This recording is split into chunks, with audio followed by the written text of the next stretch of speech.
سبيل الدموع سبيل مريح، تنهد يا صاحي كي تستريح.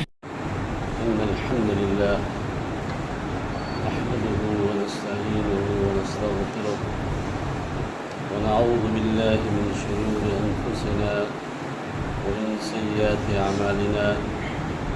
من يهده الله فلا مضل له ومن يضلله فلا هادي له، وأشهد أن لا إله إلا الله وحده لا شريك له، وأشهد أن محمدًا عبده ورسوله.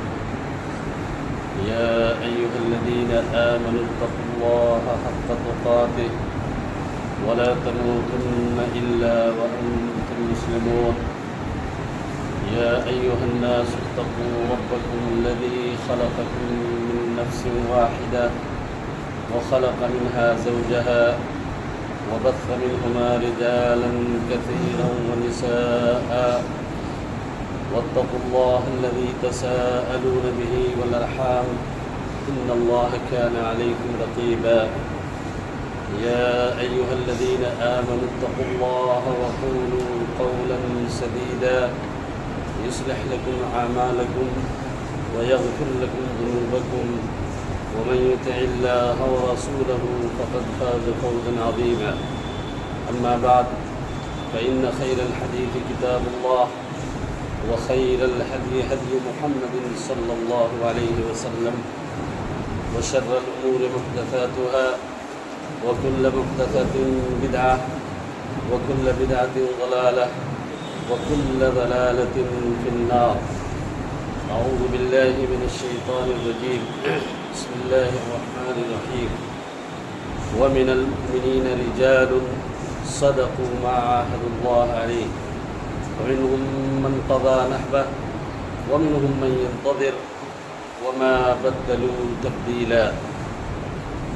وروى الإمام أبو داود في سننه عن أبي هريرة رضي الله تعالى عنه قال: قال النبي صلى الله عليه وسلم: إن الله يبعث لهذه الأمة على رأس كل 100 سنة من يجدد لها دينها. حضرات گرامی، خطبہ مسمونہ کے بعد سورہ احزاب کی ایک آیت کریمہ اور سنن ابو داؤد کی ایک حدیث میں نے آپ کے سامنے پڑھی ہے۔ اس آیت کریمہ میں اللہ رب العالمین نے مومنوں کے بعض اوصاف کا ذکر کرتے ہوئے یہ فرمایا کہ ان میں سے کچھ لوگ ایسے ہیں جو اللہ سے کیے ہوئے وعدے کو پورا کرتے ہیں۔ ان وعدہ پورا کرنے والوں میں کچھ لوگ ایسے ہیں جو اس دنیا سے رخصت ہو گئے، اور کچھ لوگ ایسے ہیں جو اپنی باری کا انتظار کر رہے ہیں۔ انہوں نے اللہ سے جو عہد و پیمان کیا اس میں کوئی تبدیلی، کسی طرح کی تبدیلی انہوں نے نہیں کی۔ آیت کریمہ کے بعد جو حدیث میں نے آپ کے سامنے پڑھی ہے، اس حدیث پہ غور کیجئے۔ سب سے پہلے اس حدیث کو امام ابو داؤد نے اپنی کتاب سنن کے اندر روایت کیا۔ ان کے علاوہ امام بیہقی نے اپنی کتاب سنن میں، امام طبرانی نے اپنی کتاب اوسط میں، اور حافظ ابن حجر کے علاوہ کئی سارے محدثین نے اس حدیث کی سند پہ گفتگو کرتے ہوئے اس کی تحسین اور تصحیح کی ہے۔ شیخ البانی رحمۃ اللہ علیہ نے 2 جگہوں پہ صحیح الجامع اور سلسلۃ الاحادیث الصحیحہ میں اس حدیث کی تصحیح فرمائی۔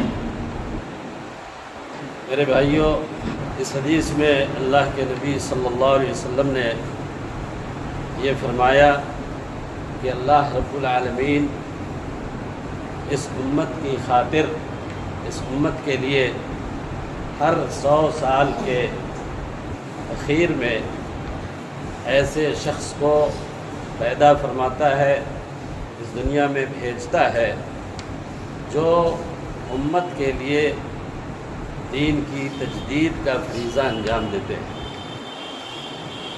تجدید یہ جدہ او جددہ او تجددہ سے آتے ہیں، اس کے صیغے جس کے معنی آتے ہیں کسی چیز کو نیا بنانا یا کسی چیز کا نیا بن جانا۔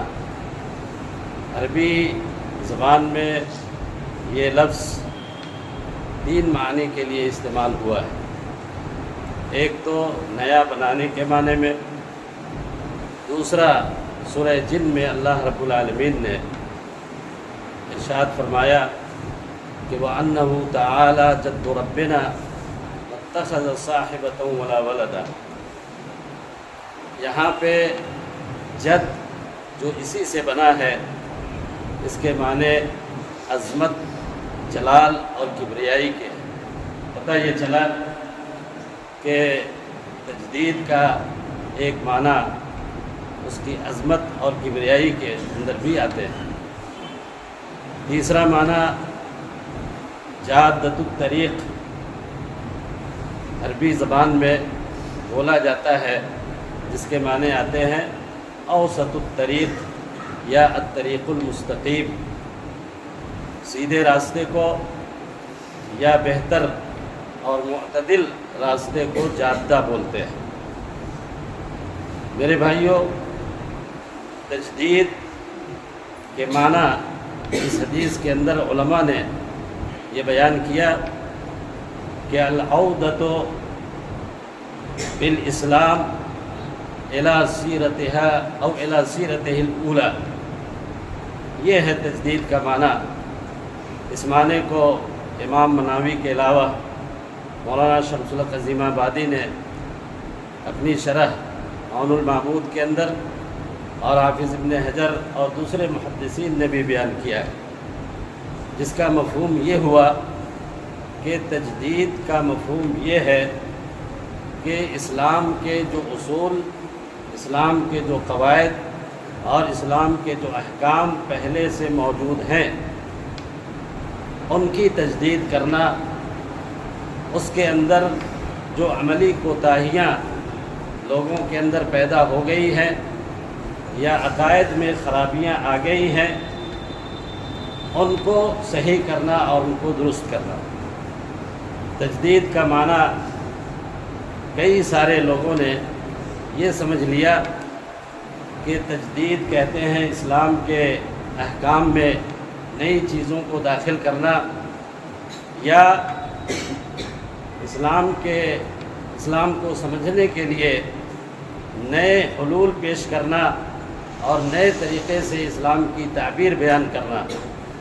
میرے بھائیوں، تجدید کے اندر یا اس حدیث کے مفہوم میں ایسی کوئی چیز داخل نہیں ہے، اور اسی لیے آپ دیکھتے ہیں کہ خاص طور پہ موجودہ دور میں اس نام پہ یا اس معنی کے اعتبار سے مجددین کی ایک لمبی فہرست لوگوں نے اپنے اپنے اعتبار سے بنا رکھی ہے، جس میں وہ لوگ بھی شامل ہیں جن کے عقائد درست نہیں، وہ لوگ بھی شامل ہیں جن کے اعمال اور جن کے کردار بھی صحیح نہیں ہیں۔ ان میں بہت سارے نام آتے ہیں۔ ہم طلبۃ العلم اکثر پڑھا کرتے ہیں کہ فلاں مجدد ملت، فلاں مجدد عصر، اس طرح کی چیزیں جو بیان کی جاتی ہیں۔ میرے بھائیوں، ہمیں یہ سمجھنا چاہیے کہ تجدید کس چیز کو کہتے ہیں، اور شریعت میں علماء کرام نے تجدید کے کچھ اوصاف بھی متعین کیے۔ ان اوصاف کو بڑی تفصیل کے ساتھ مولانا شمس الحق عظیم آبادی نے اپنی کتاب میں نقل کیا ہے۔ اس کا خلاصہ یہ ہے کہ تجدید کے اندر 4 چیزیں ضروری ہیں۔ پہلی چیز کہ آدمی صحیح عقیدے کا حامل ہو۔ عقیدے کے اعتبار سے جو اہل سنت والجماعت کا منہج ہے، جو موقف ہے، اس موقف کے اوپر وہ قائم ہو اور اسی کی تبلیغ اور اسی کی نشر و اشاعت اس نے اپنی زندگی میں کی۔ اور اسی لیے عظیم آبادی نے اسی جگہ ابن اسیر جزری کی کتاب میں بیان کیے گئے بعض مجددین پہ سخت نکیر کی ہے، اس لیے کہ ابن اسیر نے اپنی کتاب میں تاریخ میں بعض ایسے لوگوں کو مجددین کی فہرست میں رکھا ہے جن کا تعلق روافض اور شیعہ سے ہے۔ تو پتہ یہ چلا کہ سب سے پہلی شرط یہ ہے تجدید دین کے لیے اور مجدد کے لیے کہ وہ صحیح عقیدے کا حامل ہو، صحیح عقیدے کی طرف لوگوں کو بلاتا ہو۔ دوسری شرط یہ ہے کہ راسخاً فی العلوم الدینیہ، کہ وہ شخص دینی علوم کے اندر رسوخ کے درجے کو پہنچا ہوا ہو، اور علوم دینیہ کے حصول کے لیے جن فنون کی ضرورت پڑتی ہے ان میں سے اکثر فنون کا وہ ماہر ہو۔ یہ دوسری شرط کے طور پہ علماء نے بیان کیا۔ تیسری شرط یہ لکھی کہ ناصر للسنہ، اس نے اپنی زندگی میں سنت کی نشر و اشاعت اور سنت کی مدد، سنت کے تعاون اور لوگوں کو سنت کی دعوت کو اپنا مشن بنایا ہو۔ چوتھی شرط یہ بتائی کہ ہوا قامع للبدعہ، ساتھ ہی سنت کی نشر و اشاعت کے ساتھ وہ بدعت کو جڑ سے اکھاڑنے والا، بدعت کے خلاف برہنہ تلوار ہو انسان، اور بدعات کی تردید میں اس نے اپنی زندگی گزاری۔ آخری شرط تجدید کے لیے علماء نے یہ لکھی ہے کہ ان یعم علمہ اہل زمانہ، کہ اس کے علم سے اس صدی یا اس دور کے تمام لوگوں نے فائدہ اٹھایا، اس کا علم دنیا کے لوگوں پہ عام ہو گیا ہو، اور اس سے فائدہ اٹھانے والے کسی ایک خطہ یا کسی ایک طبقہ کے لوگ نہیں، بلکہ اس زمانے کے سارے لوگ اس سے مستفید ہوں۔ میرے بھائیوں، ان شرائط کی بنیاد پہ تجدید یا مجددین کا جو عمل ہے، اس کسوٹی پہ ہم اس کو دیکھیں گے اور اس کے بعد ہی یہ فیصلہ کریں گے کہ اللہ رب العالمین نے ہمارے لیے، اس امت کے لیے جن مجددین کو پیدا کیا وہ کون لوگ تھے۔ سب سے پہلے اس موضوع پہ اس حدیث کی روشنی میں 2 صدی ہجری میں امام محمد ابن شہاب الزہری نے گفتگو کی ہے۔ انہوں نے 1 صدی ہجری کے خاتمے کے بعد یہ لکھا کہ 1 صدی ہجری کے مجدد عمر ابن عبدالعزیز ہیں، اس میں کسی کا کوئی اختلاف نہیں۔ عمر ابن عبدالعزیز ایک خلیفہ بھی تھے اور کتاب و سنت کے بہت بڑے عالم بھی تھے۔ انہوں نے جو اصلاحات کی، ان کا تعلق سیاست سے بھی تھا، مذہب سے بھی تھا اور دین سے بھی تھا۔ اس کے بعد امام احمد بن حنبل نے 2 صدی ہجری کے مجدد کے طور پہ امام شافعی کا نام پیش کیا، اور تقریباً ان کے نام پہ بھی بیشتر لوگوں کا اتفاق ہے کہ 2 صدی ہجری کے مجدد امام شافعی رحمۃ اللہ علیہ۔ عزیز طلبہ، میں جو نام آپ کے سامنے پیش کر رہا ہوں، جو شرائط میں نے بیان کیے ہیں، ان شرائط کو ذہن میں رکھیے اور ان ناموں کو دیکھیے کہ علماء نے ان ناموں کو انہی شرائط کی روشنی میں طے کیا ہے۔ 3 صدی ہجری کے مجدد کے طور پہ امام بخاری کے سلسلے میں کسی کا کوئی اختلاف نہیں ہے کہ وہ 3 صدی ہجری کے مجدد تھے۔